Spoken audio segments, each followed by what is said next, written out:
Grade 5 Module Triggering with Sensors Project 2 Touch Sensor. Hello everyone, welcome to Techmentation Lab.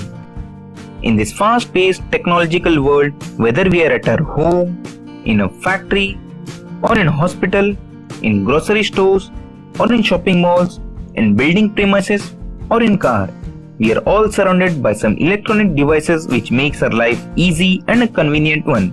That is a sensor. So let's see what exactly a sensor is. Just like 5 sensory organs of human body, such as ears, which senses sound in the environment, nose, which senses smell in the environment, tongue, which senses taste of any food item that we eat, skin, which senses the hotness or coldness of other body, and eyes, which senses different colors seen from it.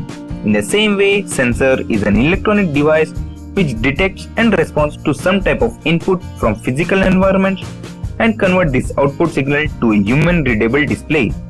Now let's have a look at some different types of sensors and their applications that come across in our day-to-day life. First is the IR sensor that emits IR light in order to sense some aspects of surroundings using remote controls. Wind sensor, which is anemometer used for measuring speed of wind. Weight sensor such as strain gauge or load cell used in weighing machines to know weight of an object. Radar sensors, which use frequency modulated continuous wave technique to detect moving targets installed near escalators. Capacitive sensor, which are built in human interface based devices such as mobile phones, tablets, PCs. Motion sensor, which detects moving objects, also now used in smartwatches, are a vital component of automatic home control system. Photosensor, which has a semiconductor device that converts light into an electrical signal used for barcode scanning in grocery stores. Speed sensors such as tachometer used to measure rotational speed of a shaft in automobiles, aircraft. Optical sensor that converts light or change in light into an electrical signal used in optical mouse. Smoke sensor, a device that senses smoke and issues a signal to fire alarm panels in shopping malls, hotels, refineries. Chemical sensor such as pH sensor, which measures hydrogen ions in water solutions indicating its acidity or alkalinity. Temperature sensor, which measures the amount of heat energy generated by an object. Accelerometer sensor, whose main function is to adapt the orientation change when the position is changed from vertical to horizontal and vice versa in mobile phones, tablets, PCs. Proximity sensor, which is able to detect presence of nearby objects without any physical contact, installed at rear bumpers of cars, which measure distance while parking. Environmental sensors such as humidity sensor, which gives simple environmental data to weather monitoring stations. Magnetic sensor, which is built-in metal detector that detects the presence of metal nearby, operates on the principle of Lorentz force. Level and position sensors such as reed sensor used in washing machines to detect whether the machine door is closed or not, and also to know the water level is reached to its fill limit or its empty limit. Piezoelectric sensor that uses piezoelectric effect to measure changes in pressure, acceleration, strain or force used in speakers, microphones, watch wall clock. So for more information about instrumentation, please hit the like button, do subscribe our channel and give a valuable comments on the same. Thank you. How do you think a sound sensor works? A sound sensor works very similar to a human ear.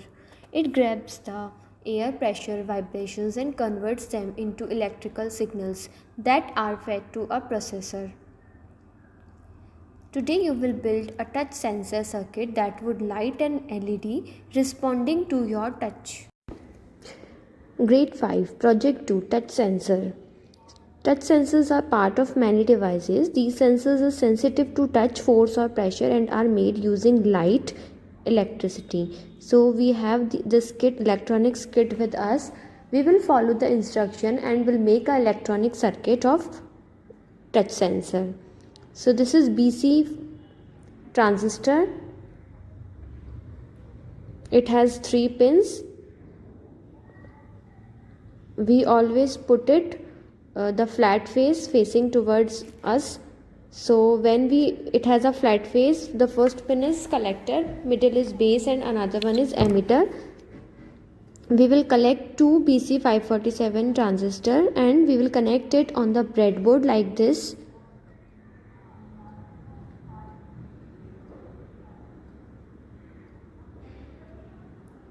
in the middle part of the breadboard.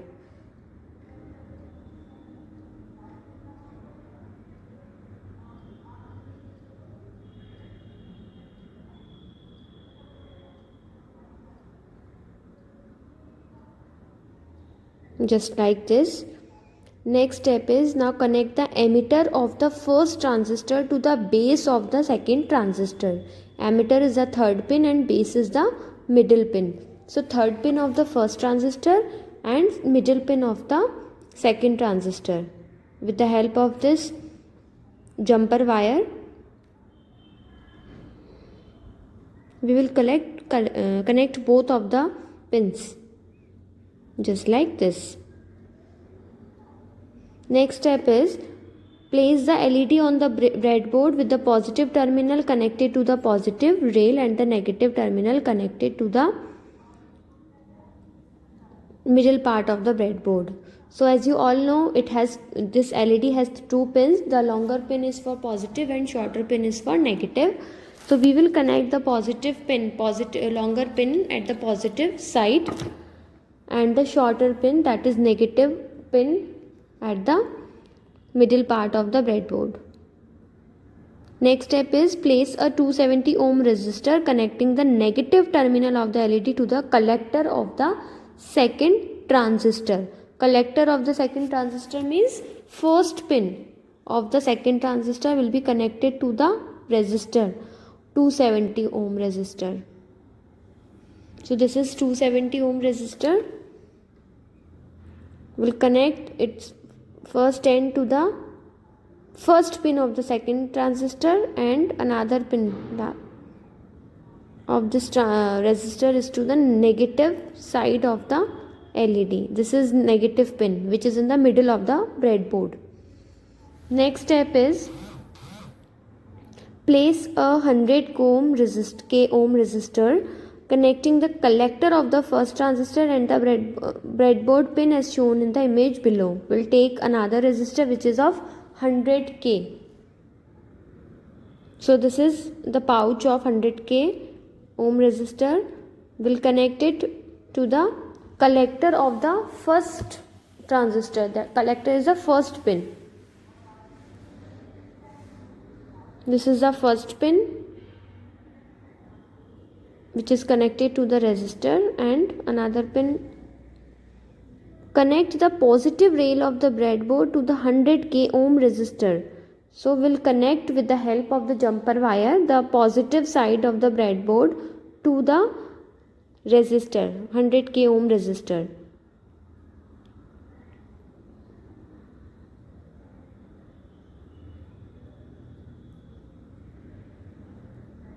This is positive side and this is the end of the resistor.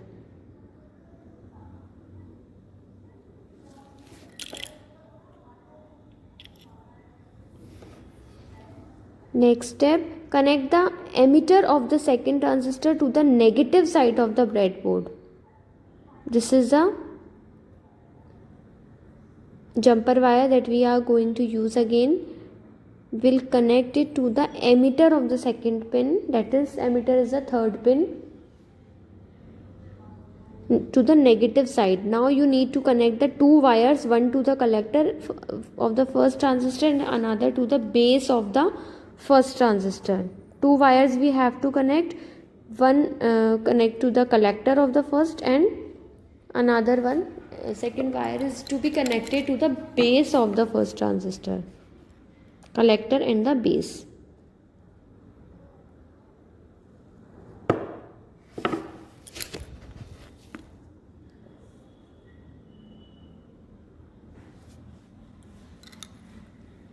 Now it's time to power up the breadboard. We'll connect the 9-volt battery using a battery snap to the positive and negative trails of the breadboard.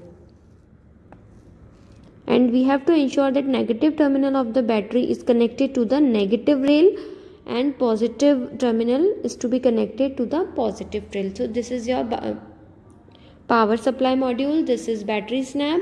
We'll connect it with the 9-volt battery. Now I am switching it on.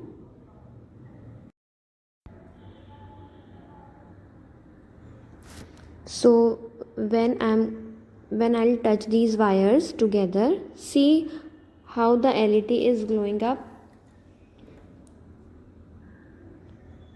So the electrons are freely moving to it, and now when I touch both the wires in my hands, it is also glowing up because the current is freely circulating in the circuit. So the next question number 4 is, what will happen if you replace the LED with a buzzer? Let's see what happens. So here this is a buzzer which has 2 pins, longer and the shorter one. Longer is for positive, shorter is for negative. So I have replaced this buzzer with the LED. Let's see what happens. Again I am touching both the wires together. Just listen to the sound.